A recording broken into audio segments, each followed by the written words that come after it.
Good afternoon, everybody. I'm honored to introduce to you Professor Yves Gendron. He's full professor at the University of Laval.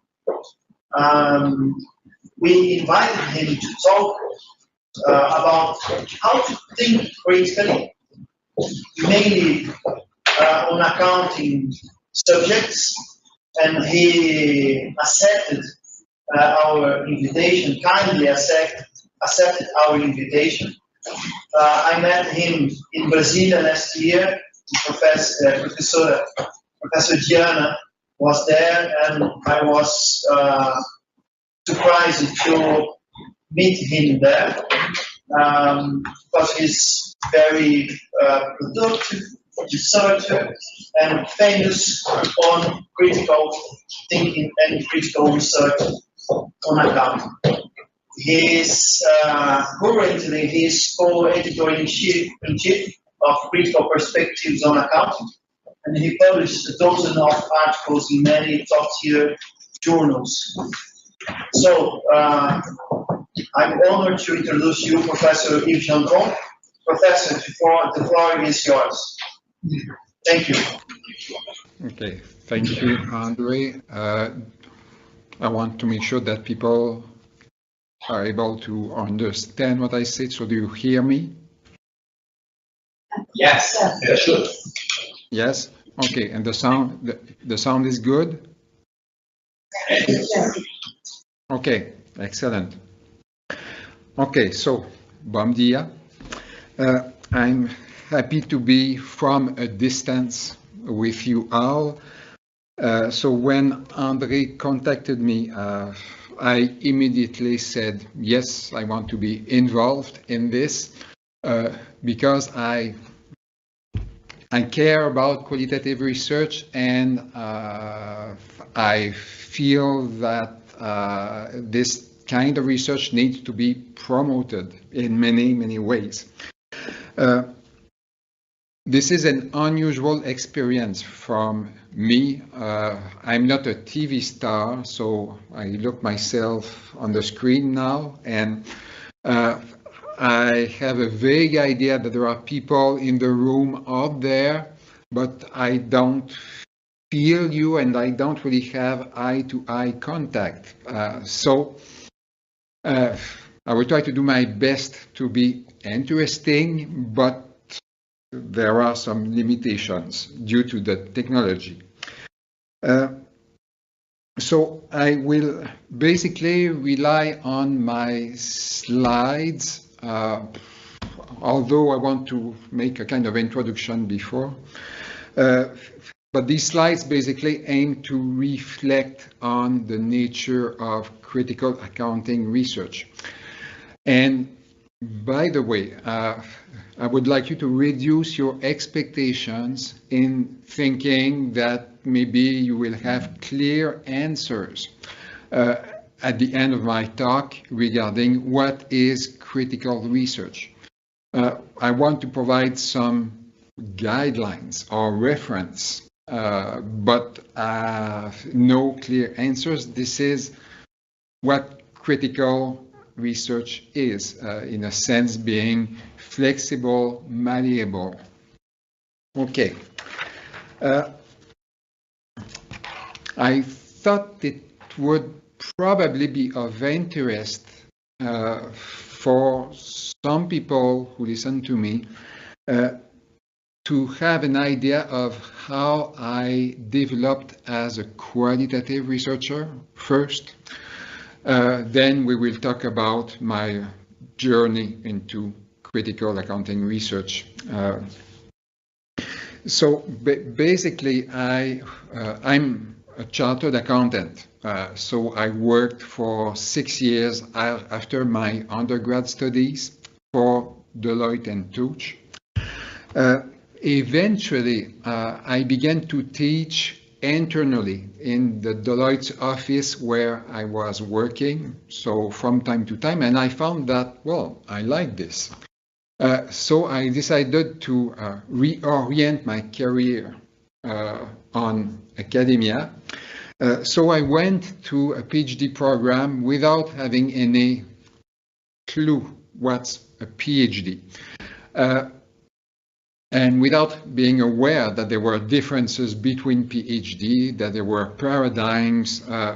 So I went to a PhD program where I had to follow many quantitative courses. Okay, so most of my courses were quantitative. I was quite unease. I was not really comfortable with the nature of these quantitative courses. For instance, one of the courses was on positive accounting theory. This kind of research wants to better understand how people make accounting policy decisions by looking at indirect clues such as stock change prices. And I was wondering, well, why don't we contact directly the managers of the corporations in order to ask them, well, how do you decide to adopt this accounting policy instead of this other one? And then the answer I got was not very insightful. So I was quite uncomfortable with this. And also, in a way, using using statistical formulas or statistical laws in order to better understand human behavior. Well, this is a pretty big assumption for me. Many people don't worry about this assumption, but I was quite as well uncomfortable with it. So basically, I discovered qualitative research slowly during my PhD, partially by chance, through reviews of auditing literature. So my area of specialization at first was auditing. There were some reviews of auditing literature, which was basically quantitative, but the authors of these reviews were saying, well, as a community, the auditing literature, we don't really know enough what's going on in practice. So we need some field studies, case studies. Okay, so this is how I first heard that, oh, there's something else which exists. Then we had, during my PhD, a course in which it was a course at the faculty level where there were people from management. And by talking with students, doctoral students from management, well, then I found that, oh, in this area, qualitative research is quite significant. So by talking with them, I was able to get a clue of, to get a better understanding of qualitative research. And finally, I also discovered qualitative research on bookshelves. So at the time, 1992, 93, 94, we needed to go to the library in order to get access to accounting journals. So by looking at the different shelves, I then found AOS, Critical Perspective on Accounting, AAAJ, Accounting, Auditing, and Accountability Journal. So I found that there was a literature which was quite interesting, basically qualitative, and to some extent critical. So this is basically how I got into this qualitative research path. I found a supervisor at Laval, where I was doing my PhD at the time, who was a positivist person, but was willing to supervise my work as a qualitative research. We incorporated on my dissertation committee a member from MIS, Management Information System, and this person was quite good at qualitative research, so he really helped me significantly with the theorizing, for instance. Okay, and afterwards, when I finished my PhD, when I had my first job as academic at the University of Alberta, I then invested lots of my time in order to read sociological books, method books, qualitative research articles in order to get a better understanding of qualitative research. So basically, even though my PhD was done, well, I felt I needed more background in order to become better at getting a sense of what qualitative research is and what critical research is as well. Okay, so this is my introduction. So now I'm going to rely on my slides in order to highlight my views of what is critical accounting research. Okay, and I will try to do it by, okay, I need to do it here. Okay, good. Okay, I presume that there's been a change of slide on the screen. If not, well, do something. Okay, so slide number 2. So basically, well, this set of slides relates to a text which I wrote and which it's not entirely clear now if it's going to be an editorial or a kind of invited paper in critical perspective accounting. We will see.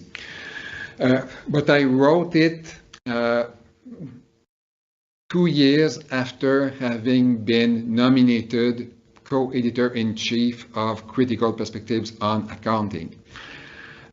When I was nominated co-editor-in-chief, I thought that I needed to write this kind of reflective paper, but it took me more than 2 years to be comfortable enough regarding the object of the paper, that is, what is critical research. So it took me more than 2 years, and during these 2 years, I was filtering editor or receiving editor. It means that between 2014 and 2016, I was the editor in charge of dealing with all new submissions. So every time a new submission was made to the journal, I decided, well, what are we going to do with it? Should we desk reject it?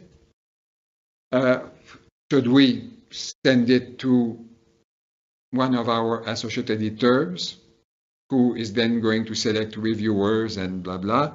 Or do I keep it to myself? So do I nominate myself as editor in charge? So I did it for 2 years. And basically, I needed to deal with perhaps 200 submissions per year.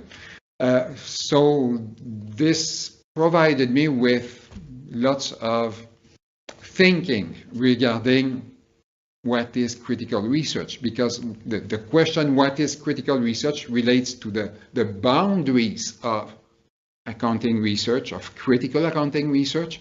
And these boundaries basically are produced and reproduced through editorial decisions, notably. So relying on this experience that I got as co-editor-in-chief, I then decided in the winter of 2016, okay, it's now time, I feel comfortable enough in writing something. So I wrote a draft. I think that André provided you with a copy of this draft. And basically the slides you have are accepted from this draft. Okay, so the question I want to address is, what is critical research? And the objective of this draft, which will be a kind of essay or whatever, is to provide a number of tentative reference to address this question, what is critical research? Tentative reference. The word tentative is important. I will not provide a clear answer or clear definition. This would not be in line with the spirit of critical research. So basically, critical research is a kind of alternative perspective. And as an alternative perspective, its boundaries are subject to many pressures, many changes. The kind of critical research which is carried out today is different to some extent from what was carried out 20 years ago. And in 20 years from now, people are going to look at what we do today as critical research and they will say, it's kind of curious. So it's always changing. Okay, my thesis. So critical research constitutes an intellectual project. Okay, so this word is important, project. It's not just an area of literature, it's a project. It means that, and this project has two components. First component, to develop a better understanding of the ways in which power is exerted in society, for instance. So this is the first component, developing a better understanding. Second component, trying to implement or promote change in society. So on the one hand, through the knowledge we develop a better understanding of processes that marginalize some parties. And on the other hand, we try to act on this knowledge in order to foster some changes in society. Okay, so intellectual project that is always subject to change as it's continuously articulated by the researcher as a reflexive being along the flow of his new experiences in academia and society. So this project or critical accounting research change over time. Importantly, it changes in time and space, which implies that my understanding of critical accounting research will be quite unique in a way, but at the same time, I'm involved in a community of critical accounting scholars, so we share some common understandings and reference. So, second sentence of my slide. So, in a sense, each of us necessarily has a personal understanding of the critical accounting research project. This is what I meant just before. Although the articulations by which it is constructed often imply reliance on common reference. Okay, so the project is quite unique, but many people in the critical accounting research community share a number of references of what is critical research. Okay, and importantly, as a personal yet socially informed project, one's sense of critical research and commitment to critical accounting research may solidify, ramify, or become more fragile over time. So we have here two important words. So one's sense of critical research and commitment to accounting research, to critical accounting research. So having a sense of what it is and being committed to it. Okay, let's try to change slides.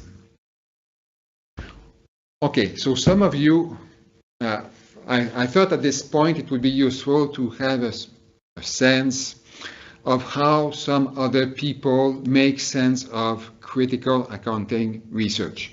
These are new slides. I developed 2 new slides today, this morning. Okay, so this is one of them. It's an excerpt. This one is an excerpt from a book written by Burrell and Morgan on organizational paradigms. Okay, page 22, and this figure is quite well known. If you type on Google Burrell Morgan, you will see this figure. Okay, so this is a figure which classifies, and of course, it's kind of reductionist in a way, but for the purpose of the matter, it's useful. So this is a slide that classifies research along 2 dimensions. So the first dimension is quite well known, a kind of continuum or tension between objectivity and subjectivity. So does the researcher presume that the world is objective, or is the researcher capitalizing on the world as a subjective entity? The second dimension is not known to such a large extent. Okay, but it is useful for our purpose. Burrell Morgan, the vertical line, highlight a tension between what they call sociology of regulation or sociology of radical change. In common words, a tension between status quo, which is the sociology of regulation, making sure that things go smoothly in society, no big changes required, or promoting social change, which is the sociology of radical change. So using these 2 dimensions, Burrell and Morgan provide us with 4 paradigms, 4 quadrants, or 4 paradigms. The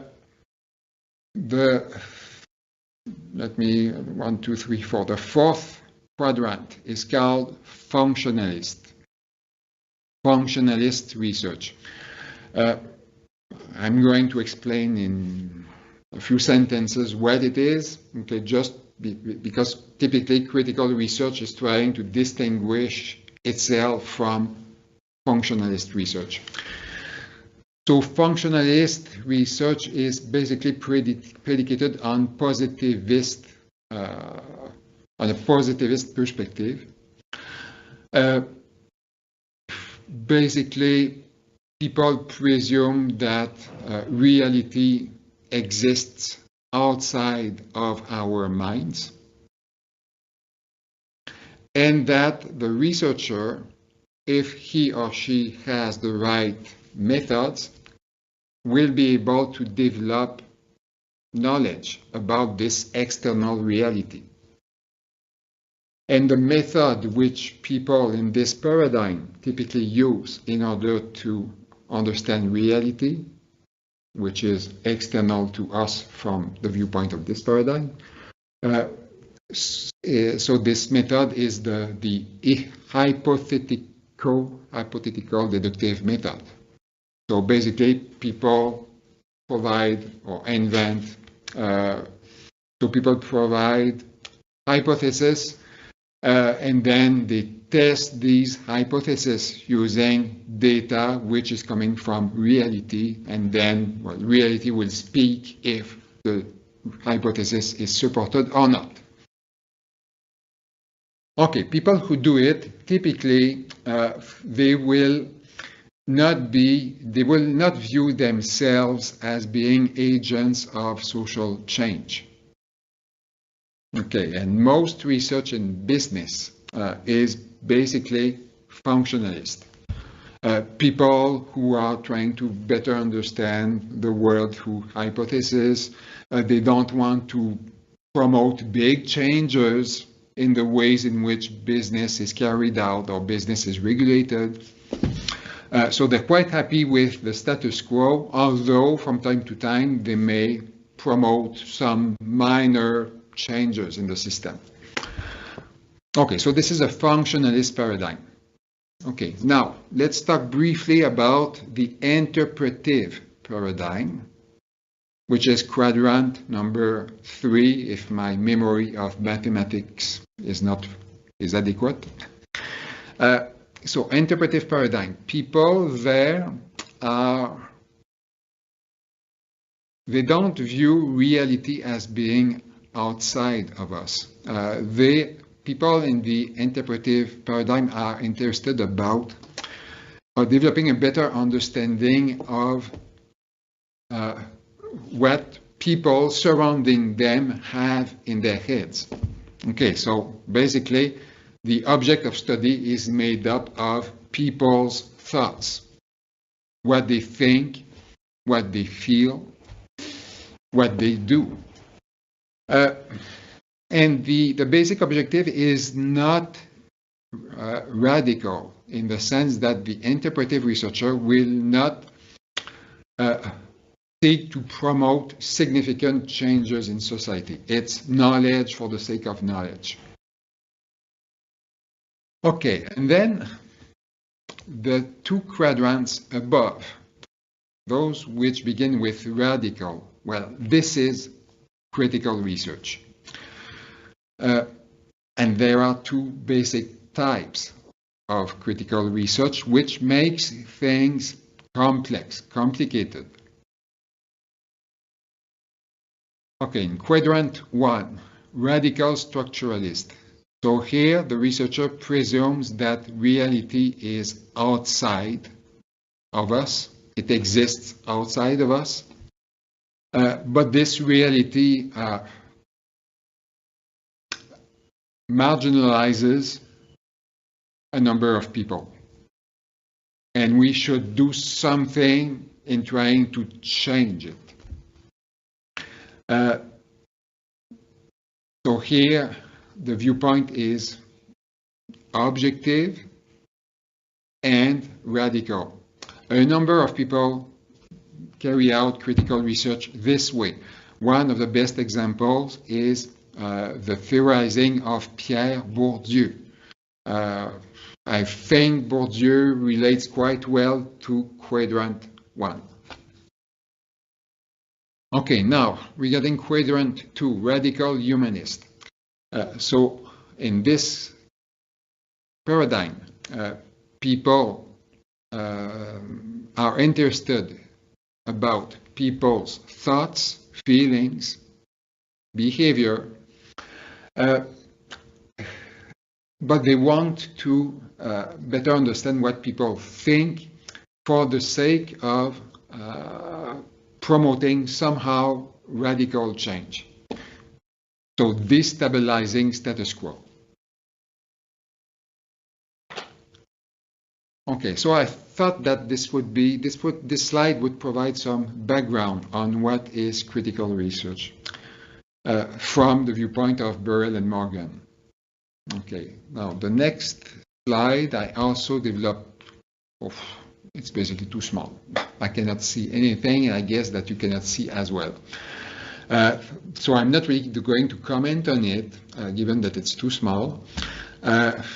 Just to say that it's coming from an article written by Bob Gephardt in Academy of Management Journal, which tries to distinguish 3 paradigms in business. So the positivist one, interpretive, and critical. So here we have 3 paradigms. On the slide before, we have 4 paradigms. There are different ways of classifying research. So these ways vary from author to author. A number of ideas I'm going to highlight on the next slide resonate quite well with the last column that you see on this slide. Okay, so let's skip this one. Okay. Whoops. Okay. So what I'm going to do, two things. First of all, I'm going to provide a sense of the main influences that impacted me as critical accounting researcher. I think it might be useful for some of you for some purposes. Okay. Then I will highlight a table, a tentative table in which I identify a number of references which I think are quite important in order to make sense of what is critical research. So let's go to this. Okay, so I first developed as a qualitative researcher. My first contact with qualitative research was through chance, basically.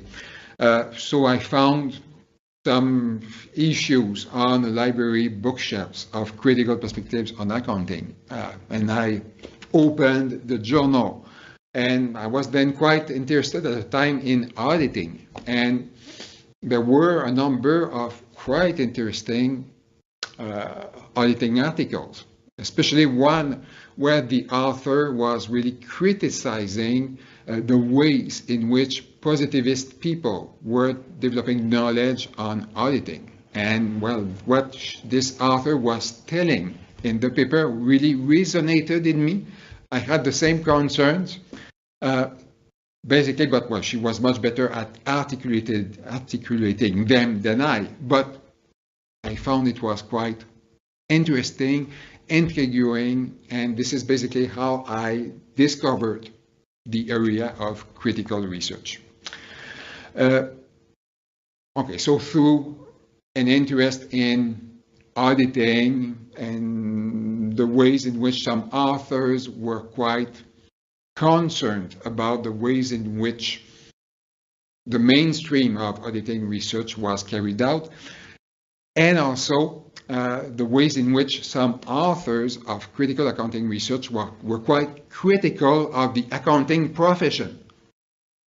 The accounting profession for many years has claimed that it cares about auditor independence, that it cares about providing services to the public.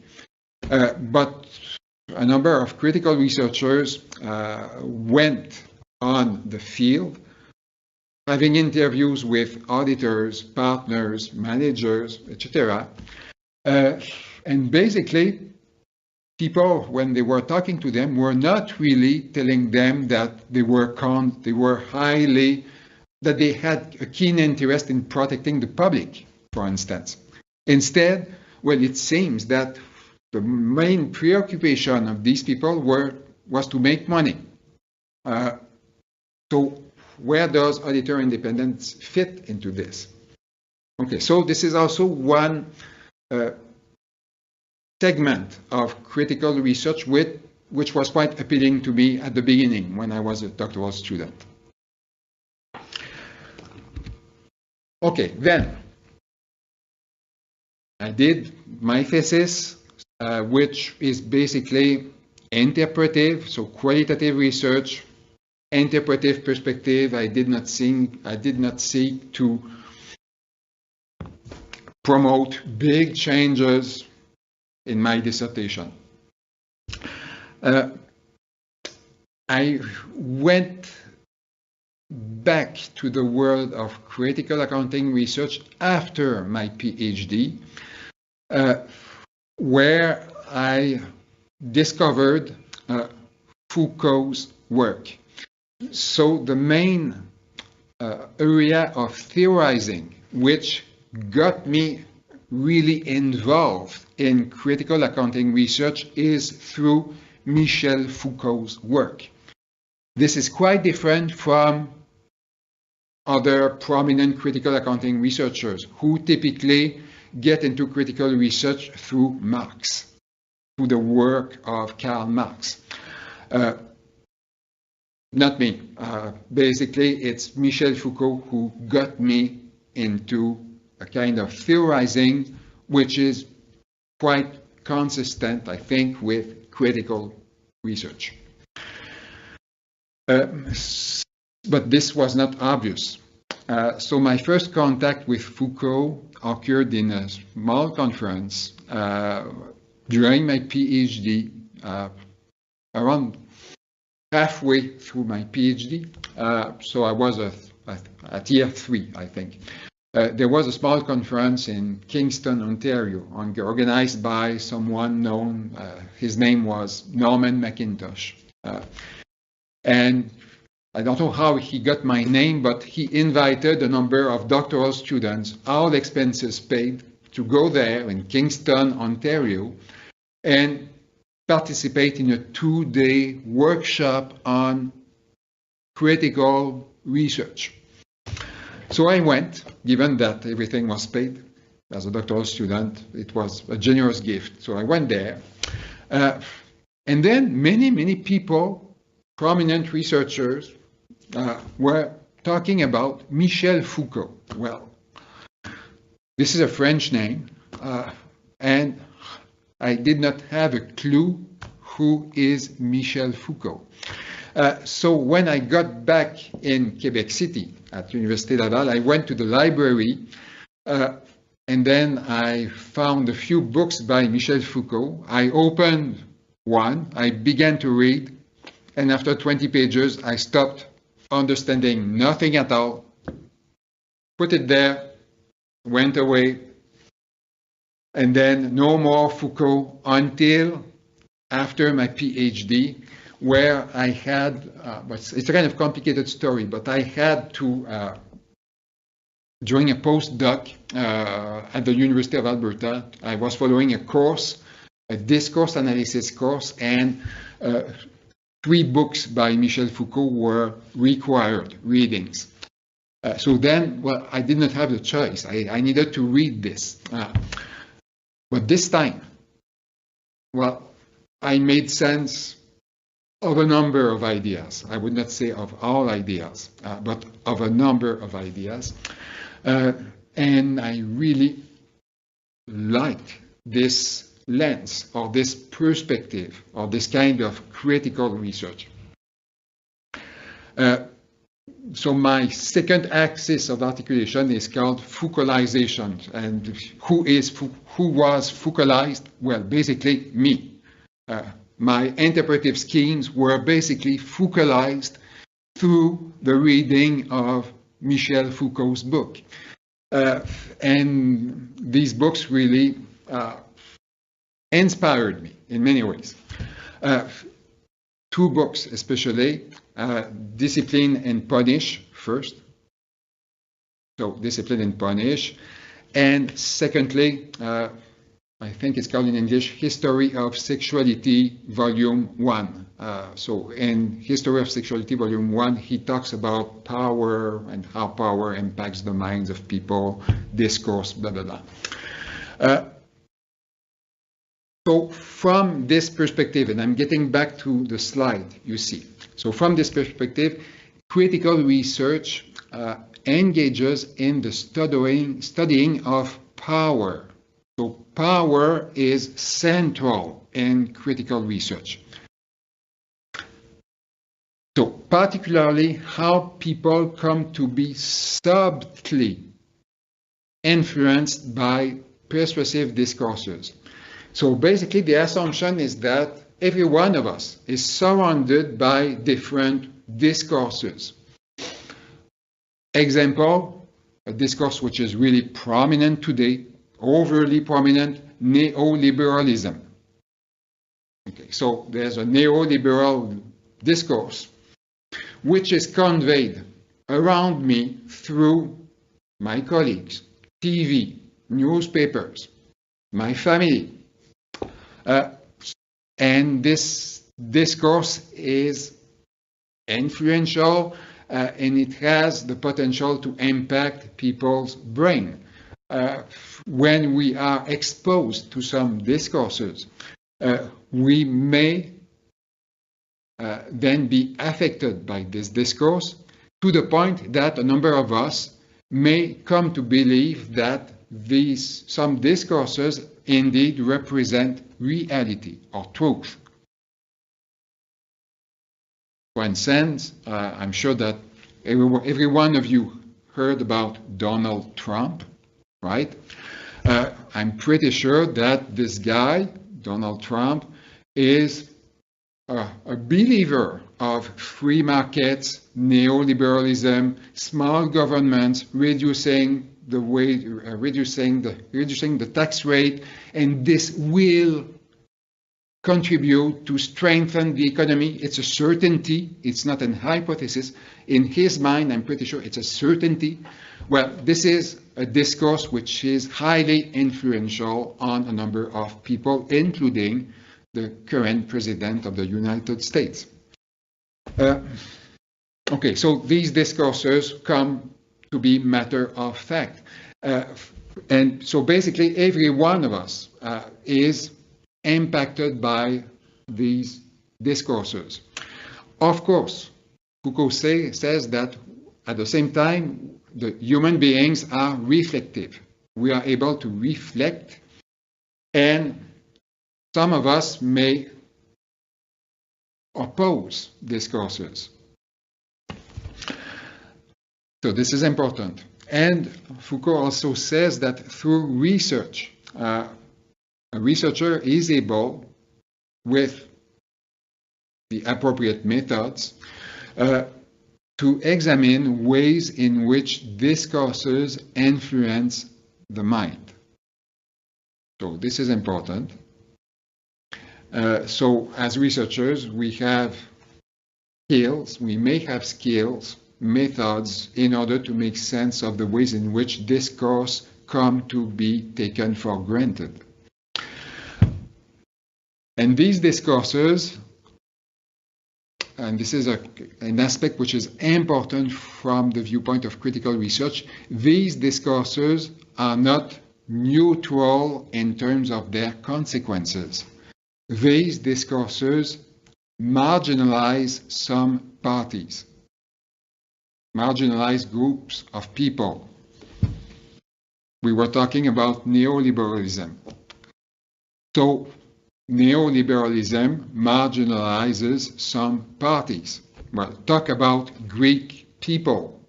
Okay, so people in Greece, it's quite clear to me that these people are heavily affected by the consequences of neoliberalism. Some of the times, these discourses will have subtle influence to the point that people will not be aware that the ways in which they think is indeed conditioned by these kinds of discourses. So Foucault says that humanity or human beings need in some ways to be liberated or emancipated from overly excessive discourses. So this is important because remember when I mentioned before critical accounting research, two components. First component, developing knowledge of the ways in which power operates, and the second component, well, trying to engage with the world, trying to liberate people from the excesses of power.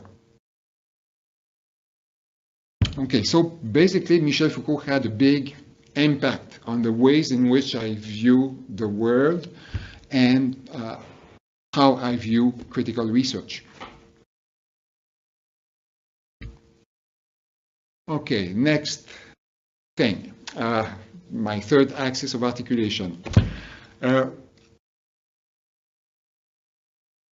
Basically, as I mentioned before, since the beginning of 2014, I have been in charge of dealing with new submissions at Critical Perspectives on Accounting. So basically, I did lots of editorial decisions, many desk rejections, In some cases, I discussed the matter with my other co-editor-in-chief. We are 3. So I felt comfortable at a point of time in putting on paper the ways in which I view critical accounting research.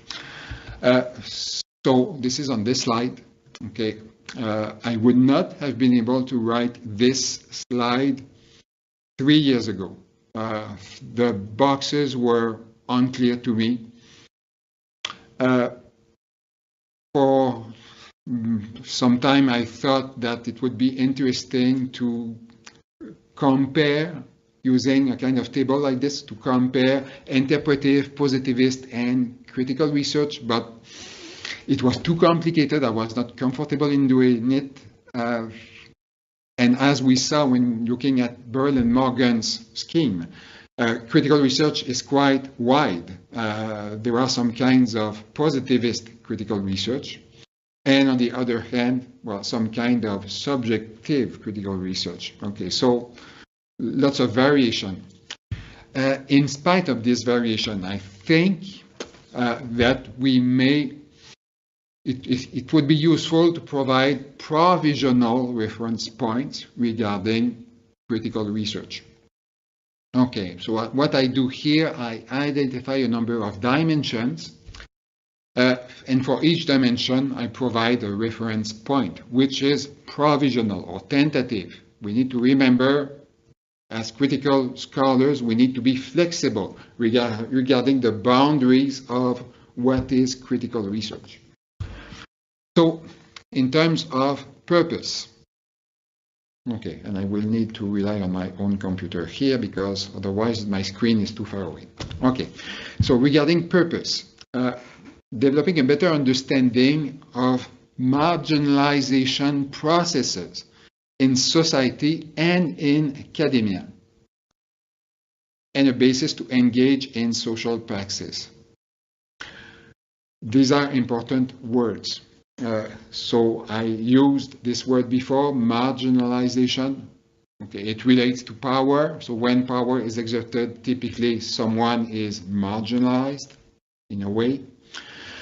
So developing a better understanding of how people, institutions, entities, groups, NGOs, blah, blah, blah. So how these entities are marginalized. This also occurs in academia, how some forms of knowledge get marginalized. Okay, so this is also part of the objects of study which we think are interesting from a critical perspective. So this is developing knowledge first, and second aspect, the second component, engaging in social praxis. Social change, trying to promote social change. If we find that people are marginalized and we care about these people, well, why not trying to help them? First thing, it may be to make them aware that they are marginalized. They may not necessarily be aware of that. Secondly, well, we may try to promote change in a number of ways. Okay, second dimension.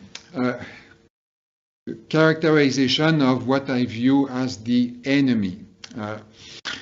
So what do we criticize, basically, as critical researchers? Basically, what we criticize is the domination of a number of institutions, discourses, and practices that marginalize some viewpoints, some discourses, some parties in society. Marginalization is also exerted in academia. Some research styles may be marginalized in a number of ways.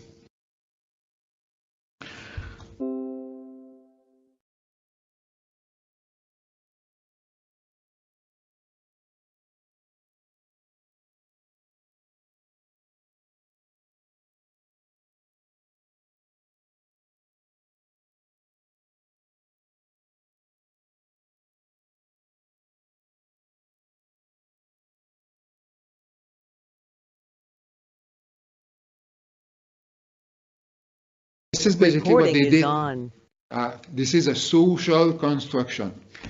But just within a few years, once the Financial Times disclosed its first ranking, this disseminated quite rapidly in society. In other words, the journal ranking concept got institutionalized. And I'm using this word from institutional theory. So it ramified. It became solidified to the point that when we talk to deans, for instance, well, we wonder if they believe that these rankings are indeed external to the mind. So in a way, they become reality. Okay, so the point is, these rankings are socially constructed, but once constructed, they exert influence, significant influence. For instance, in many schools of business, in the areas I know, in the US, in Canada, in UK, in Australia, people, in order to get tenured, okay, so in order to get promotions and not to be fired from a school of business, people need typically to publish in journals which are highly ranked on these rankings. So some people get promoted, some people get fired as a result of journal rankings. So the consequences are real, tangible, and they imply some kinds of marginalization. Marginalization of some people, so some people are fired. Marginalization of some kinds of research. We're talking about, let's talk about the Financial Times ranking, which is the ranking I dislike the most.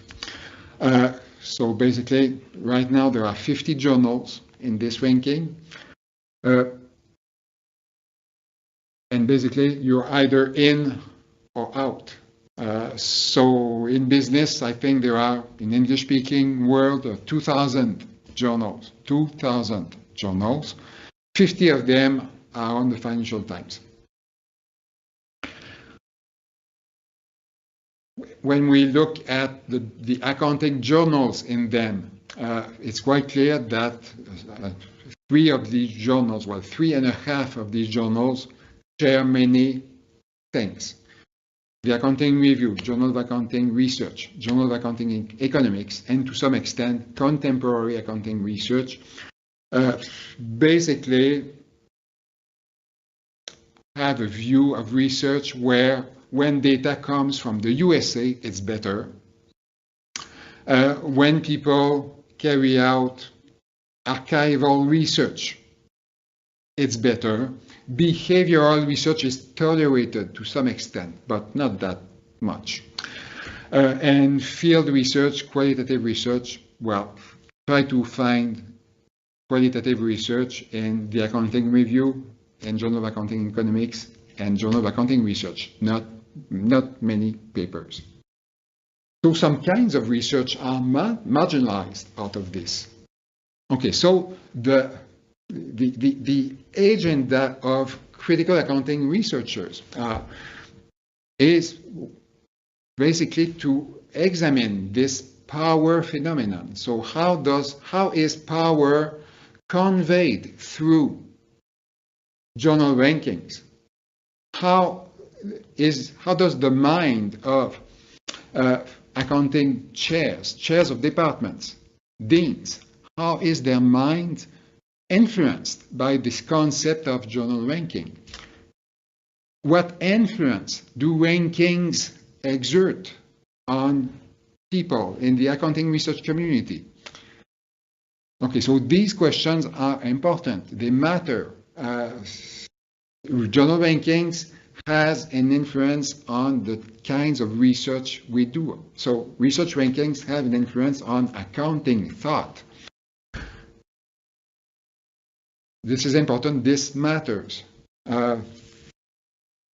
Okay, so ontological beliefs.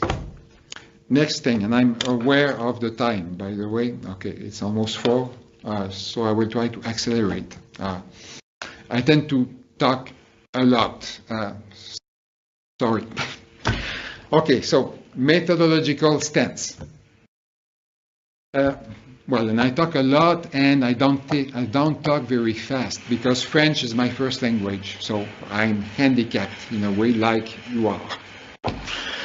Okay, so methodology. In terms of methodology, in terms of methods, critical research, I think, is open to a range of diverse methods. So it could be essays, or reflective thoughts, quantitative research, some forms of quantitative research, qualitative research as well. The important thing in terms of methods is that the method is appropriate in order to develop a better understanding of marginalization. Okay, in terms of prescriptive stance, of intervening in reality, can we do something? We can criticize how power is exerted in society, but do people care about what we say? Is reality changeable? Can we change it? Or do human beings have no leeway in impacting the world? So in terms of the prescriptive sense, what I think is that given that society is socially constructed, it can be deconstructed, at least in principle. When we think about journal rankings, if as a community of accounting scholars we are not happy with journal rankings, well, why don't we all agree to ignore these rankings and do our best to get rid of them? This is feasible, at least in theory. I agree, though, that it may be quite difficult to deinstitutionalize a belief which is as institutionalized as journal rankings. But in theory, we may think that this is something we can do. Okay, finally, in terms of intervention setting. So if we think that we may exert influence in changing the world through our research, what kinds of audiences should we try to reach? There's a variety of audiences. Academic journals, first. A number of people read academic journals, not just academics, by the way. Secondly, public areas. I include in public areas many things. Blogs, for instance, newspapers. Okay, so trying to develop a column in some newspaper. The classroom. And this is probably the main audience that each of us is able to reach in order to promote some ideas that may destabilize the order of things. So the classroom. For instance, when I teach at the undergrad level, at the bachelor level, I teach auditing, financial auditing. Well, I remember that a few years ago, I was asking my students to read a paper published in Accounting Horizons about the breakdown of Arthur Andersen. And in this paper, the author was quite critical of the accounting professions, of the extent to which commercialism was so influential in the accounting profession, at least in the USA. So basically, it allowed me to engage with students in terms of talking about them with regulation. So is it good to regulate accounting? Should we regulate or not? So if we don't regulate, what are the risks involved? Okay, if we regulate, how can we do it? Should we do it like in the USA with the PCAOB, etc.? So students were then able to reflect on the extent to which the accounting profession should be self-regulated or not. Okay, I'm not going to go through all my slides because the next ones are quite more details of what I just said to you. Okay, so I will skip a number of slides. Okay, until I get to the conclusion. Okay. Yes, so just a second. Okay. So a few slides in order to conclude my talk. So critical research is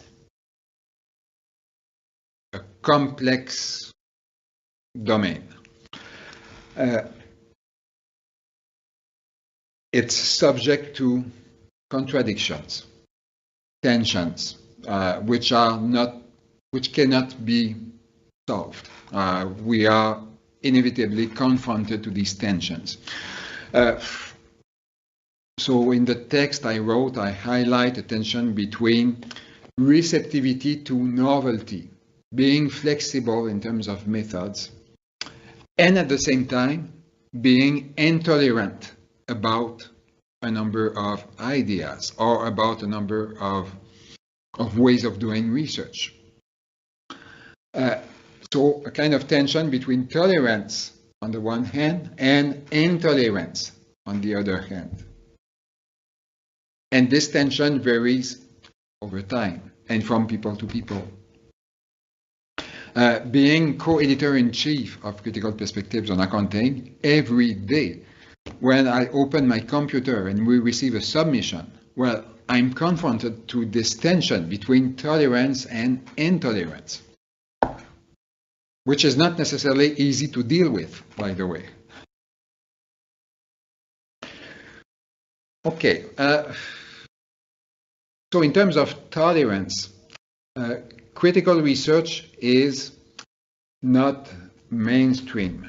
The mainstream research in North America is positive functionalist research. So most of my colleagues in North America, what they work with, quantitative research, functionalist, they don't want to revolutionize the world.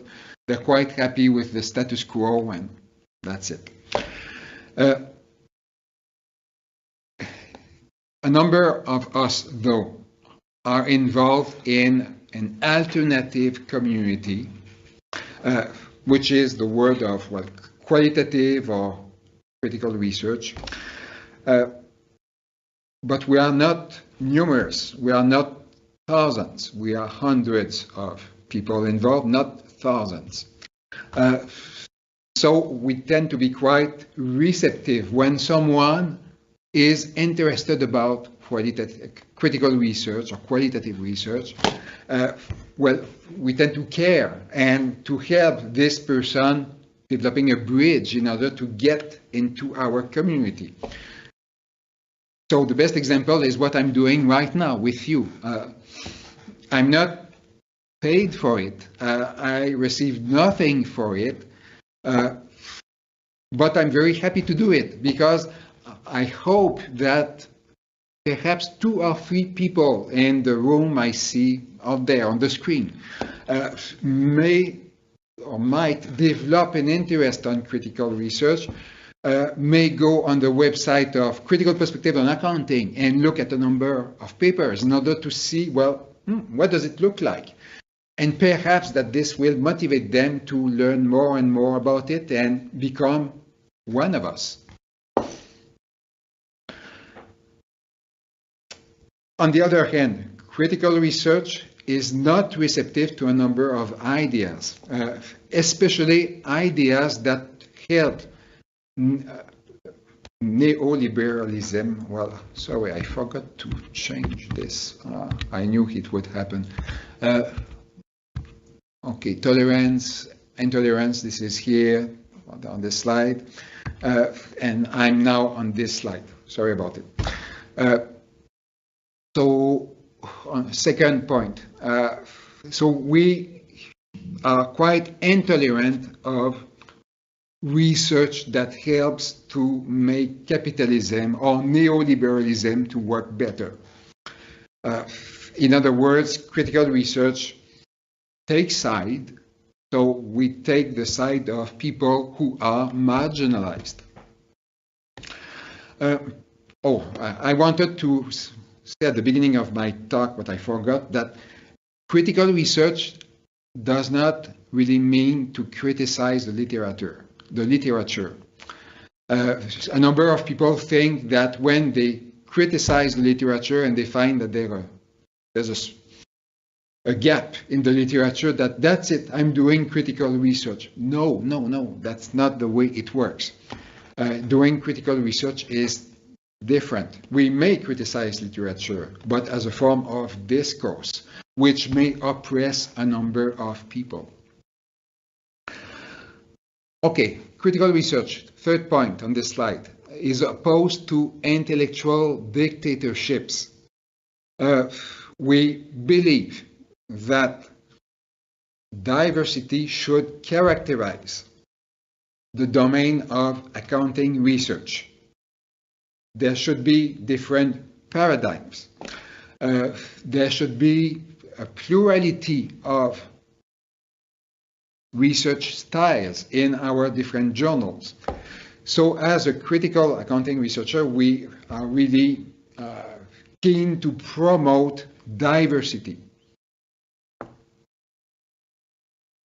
Okay, continuous reflexivity. Doing critical research is not easy. It's a complex notion which varies over time. My own conception of critical research is not the same as it was 5 years ago. And I'm quite sure that in 5 years from now, my own conception of critical research will be different, because we are reflexive beings.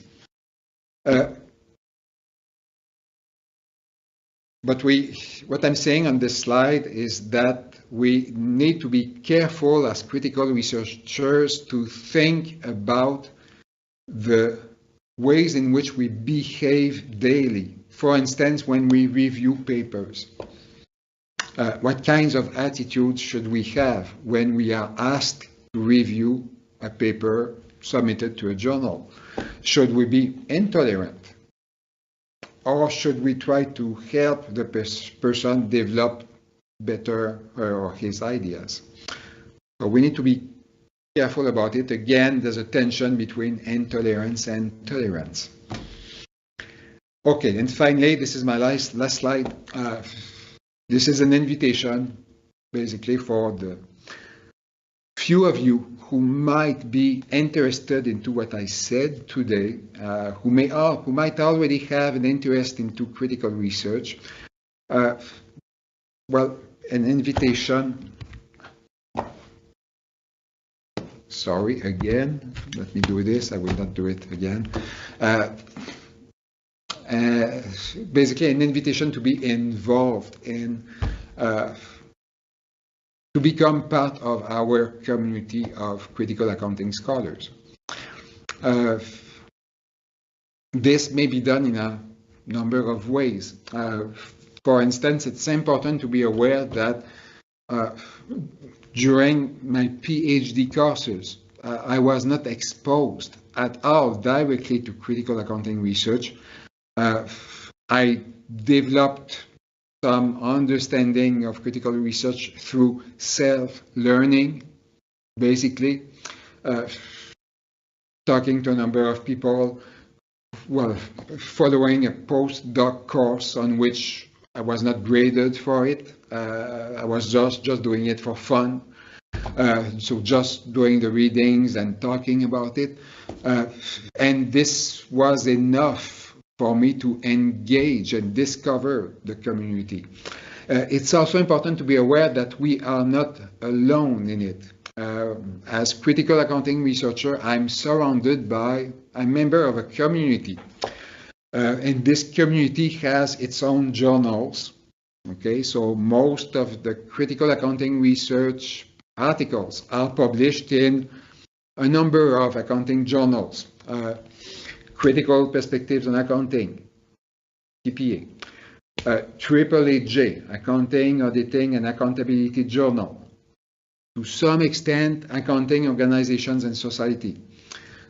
And a number of accounting journals. But these are the three main pillars of critical accounting research.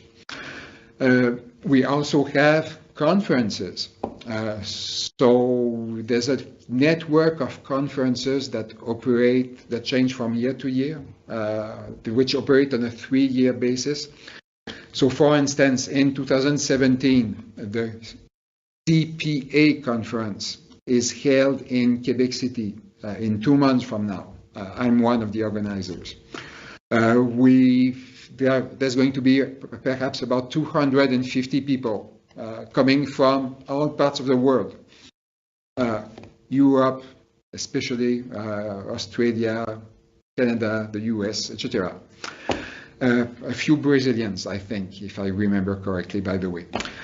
So the CPA conference in 2017 in North America, Quebec City. Then next year, the IPA conference, so Interdisciplinary Perspectives on Accounting Conference, to be held in Edinburgh, in Scotland, July 2018. Then the APRA conference, Asia Pacific, interdisciplinary, blah, blah, blah. So APRA conference in Auckland in 2019. Then the circle begins again. So the CPA conference will be somewhere in North America in 2020. I think if a number of you are interested in critical accounting research from an international perspective, you should think attending one of these conferences. Okay, so I hope that my talk was of interest. I really missed the eye contact, and I could not hear the crowd in order to see if there was some reaction or not, or if people were sleepy or not. But anyway, thank you very much for your attention.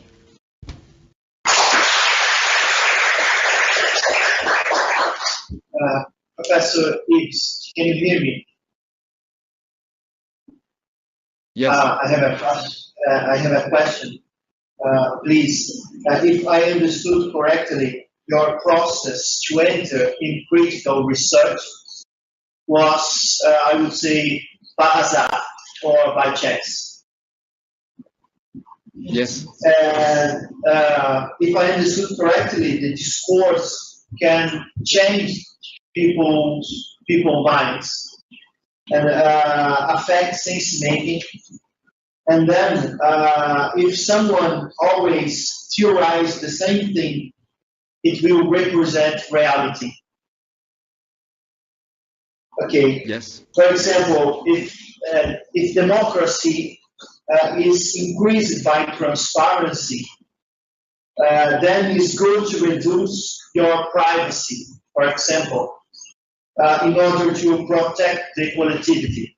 It's a kind of justification to reduce privacy, for example. increase transparency, to protect democracy, then it's good, it's acceptable to reduce privacy, for example. If I understood correctly. So basically, if I hear correctly, currently the notion of transparency is quite taken for granted when we talk to policymakers, to regulators, to politicians, to journalists, business analysts. They tend to think that when we have problems in business, how should we respond? Basically through transparency, making things more transparent. So this is one of the discourses which I indeed mentioned in my talk. So this is a discourse which is quite influential, which is not frequently questioned, and our job as critical accounting researchers is basically to criticize this discourse, to say that, well, this idea, because this is just an idea, it's quite taken for granted. What's the evidence that transparency is always good? What is transparency, by the way? When we make something transparent, basically we render things invisible as well, because the spot is on a specific angle, and we don't see what's on the other side of the object. So one of our roles is to indeed criticize this idea. For example, bringing to accounting information. Accounting information, for example, should be neutral. And then if it should be neutral, let us create a frame or a framework. Let us create a standard. And it will be good if everybody adopt this standard. And if this standard will be based in accrual accounting base, on accrual base would be better. Then we start to create a discourse without evidence to base it. And then everybody starts to implement accrual accounting, and it starts to be a reality. And start to legitimize those who adopt this standard and to marginalize those who don't. And my question is, how is possible to academy identify those issues if the academy is embedded? The academicians, they are embedded in the discourse. And I start to think, my notes here, the problem is the enemy is not out there. The problem is the enemy is in my mind. So how it's possible to become a critical researcher if I don't even know what I am marginalizing? I don't know who is the enemy. I don't know what I'm marginalizing. I'm totally embedded. Please, can you have a good tip for me? Yeah, these are very good questions. And these questions, I would argue, reflect a reflexive person. So a person who is able to think in ways which question what most people take for granted. So it depends on, so the answer depends on the extent to which one is confident about reflexivity. I tend to believe that every human being is a reflexive individual, and that this person, if she or he is exposed to some guidelines or help of pedagogies, well, this person may then develop the skill, develop the habit of questioning what she or he hears. And I think this can be learned. We don't. Well, this is a big question. So, are we born this way or not? To some extent, perhaps. But I think this can be learned. We can try to instill this way of thinking to our undergrad students, I think. Some of them did, especially at the master's level, where I teach here. A number of students are quite good at developing, for instance, critical discourse analysis, which is a method of critical research which basically criticizes the ascendancy of discourses. But I really like your question. So is the enemy basically us? Yes, we are human beings. So every researcher is surrounded by these discourses, and I'm quite sure that it's obvious that there are some discourses which are on my mind which I don't question because they have influenced me subtly. But perhaps that another person in the community of critical research will be to some extent aware of this, may decide to write a paper on this, research this, and then I may read this article and then become aware of something I was unaware before. And then when I become aware of this, then I may, well, this is social praxis in a way, trying to reflect and act upon the knowledge I get from critical research.